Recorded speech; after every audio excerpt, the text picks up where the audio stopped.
सभामुख महोदय, यो संशोधन प्रक्रिया टुङ्गाएर अर्थ समितिको प्रतिवेदन सहित सुधार गरेर भन्सार विधेयकमाथि यो 2080 माथि आज हामी छलफल गर्दैछौँ र यसलाई यहाँबाट पारित पनि हुन्छ भन्ने मैले विश्वास लिएको छु।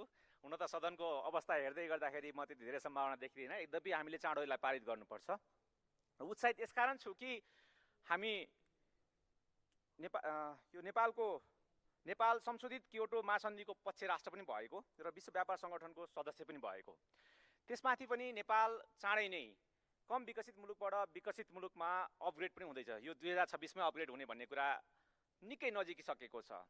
यस्तो अवस्थामा हामीले भन्सारका पाटाहरूलाई, कानुनी अडचनहरूलाई, कानुनी समस्याहरूलाई निराकरण गरेर हामीले यो नन ट्यारिफ, ट्यारिफ र नन ट्यारिफ सहितका सबै ब्यारियरहरूलाई चिर्ने प्रयास समयमै गर्न सकेनौँ भने, संरचना सुधार गर्न सकेनौँ भने हामीले अपेक्षाकृत त्यो लक्ष्य प्राप्ति गर्नलाई सक्दैनौँ भन्ने सबैको बुझाइ भएको हुँदा राज्यले यो विधेयक ड्राफ्ट लिएर आयो। त्यसपछि संशोधन प्रक्रियाबाट आज हामी यहाँसम्म आइपुगेका छौँ।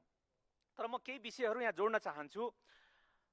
गत हप्ता र केही समय अगाडि उद्योग वाणिज्य उपभोक्ता हित तथा श्रम समितिको तर्फबाट हामी भन्सार नाकाहरू अनुगमन गर्न, अवलोकन भ्रमण गर्न त्यहाँ पुगेका थियौँ।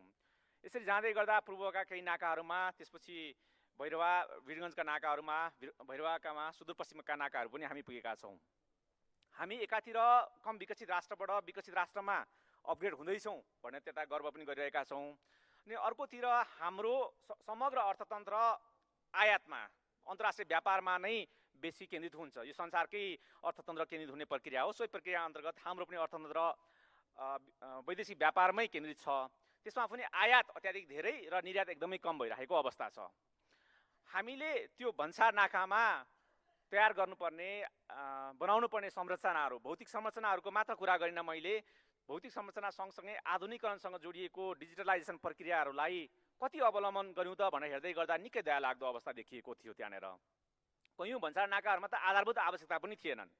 विशेष गरी हाम्रो तर्फबाट विदेशमा तेस्रो मुलुकमा निकासी हुने सामानहरू, विशेष गरी छिमेकी राष्ट्रमा निकासी हुने सामानहरू, तयारी सामग्रीहरू निकासी हुँदै गर्दाखेरि हामीसँग त्यो एकीकृत एक्रिडिटेसन एक्टबाट बनेको त्यो बोर्डले अन्तर्राष्ट्रिय तहमा मान्यता प्राप्त हुने ल्याबोरेटरी सर्टिफिकेटहरू जारी गर्न सक्ने अवस्था नभएको हुँदाखेरि कैयौँ नन ट्यारिफ ब्यारियरको कारण हाम्रा सामानहरू भन्सारमै रोकिने गरेका अवस्था देखिएको छ र निकै झमेला झेल्नु परेको अवस्था छ। भने विदेशबाट आयात गरेका सामग्रीहरू, खाद्य सामग्रीकै कुरा गर्दै गर्दाखेरि मानव स्वास्थ्यसँग, हाम्रो पर्यावरणसँग, हाम्रो देशको जनताको स्वास्थ्यसँग प्रत्यक्ष जोडिएका सामग्रीहरूको त्यसको परीक्षण र त्यसको लागि बनेर उताबाट जारी भएर आएका ती सर्टिफिकेटहरू भ्यालिडेसन गर्ने र त्यसको मापदण्ड परीक्षण गर्ने प्रक्रियामा हामीसँग निकै कमजोर संरचनाहरू रहेको देखियो।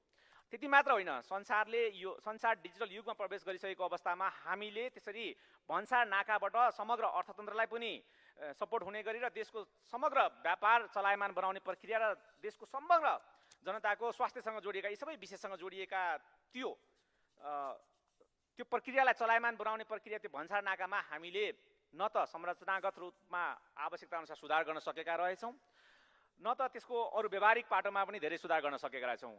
कैयौँ भन्सार नाकामा त अघि मैले भनिसकेँ आधारभूत आवश्यकताका कुराहरू पनि हामीसँग छैन रहेछन्। त्यसकारण अर्थतन्त्रको सबैभन्दा महत्त्वपूर्ण यो पाटोमा हामीले नजरअन्दाज गरिनु, सिर्फ कानुन बनाएर मात्र हामीले यसको निराकरण गर्न सक्छौँ भन्ने कुरामा चाहिँ म पत्याउन सक्दिनँ।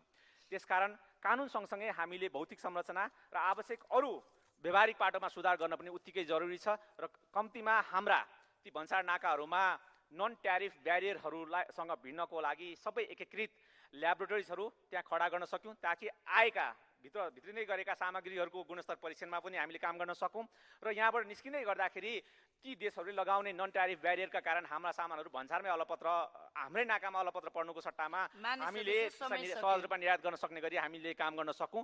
यो भन्सार विधेयकले यी सबै कुराहरूमा सम्बोधन गर्नेछ र हामीले व्यावहारिक पाटोमा पनि सुधार गर्न सक्नेछौँ भन्ने कुरा राख्दै म मेरा भनाइलाई अन्त्य गर्छु। धन्यवाद।